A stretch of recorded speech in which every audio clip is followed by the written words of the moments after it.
Okay, today's lesson, solving quadratic equations by factoring. Remember the zero product property.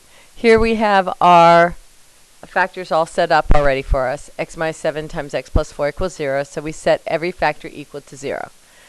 X minus 7 equals 0, x plus 4 equals 0, x equals 7, and x equals negative 4. So now, what happens, how do we solve it when it's not factored yet? So you just factor and solve. Remember the checklist. Is it equal to 0? Yes. Is there a GCF? No. So now you do your ABC.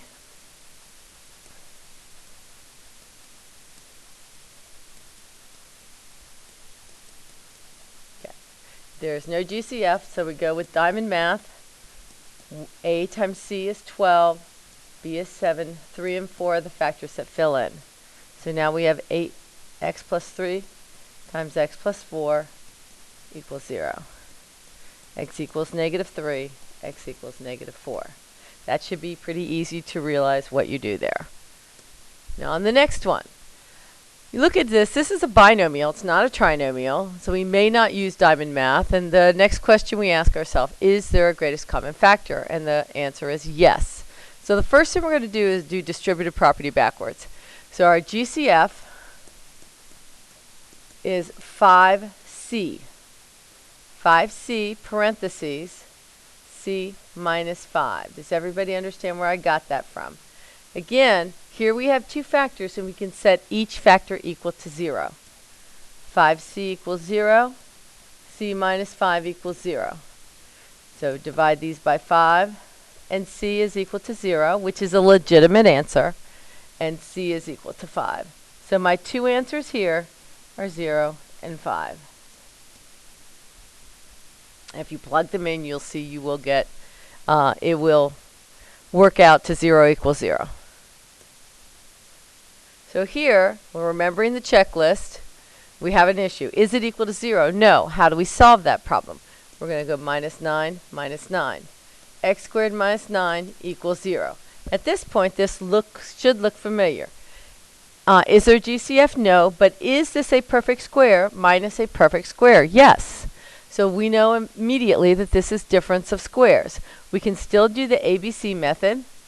A is 1, B is 0 because there is no single x, and C is equal to negative 9. So again, 1 times negative 9 is negative 9, is 0. Anytime you have a 0 down here, you know that you're looking for a perfect square, negative 3, positive 3. So x minus 3 times x plus 3 is equal to 0. And here we have x equals 3, x equals negative 3. And our answer set, if you want to put it that way, is 3 and negative 3. So here, we're looking at our checklist again. It is a trinomial, so we're going to go with a equals 15, b equals 11, c equals negative 14. Is there a GCF? No. So now we go with diamond math. 15 times negative 14 is negative 210, and b is 11. Remember, if you can't figure out your factors for 210, you can do the 1, 2, 3 method, where you divide things first by 1, then by 2, then by 3, until you get ones that work. On this one, you can maybe just look at it and realize that it's going to be a negative 10 and a positive 21. 21 times negative 10 is negative 210. 21 minus 10 is 11. So remember, the next step is x minus 10, x plus 21 equals 0. And then you divide by a. In this case, a is 15.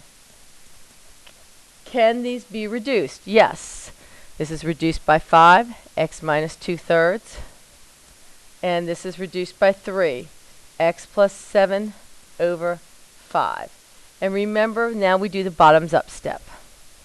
3x minus 2 times 5x plus 7. And so now we set every factor equal to 0.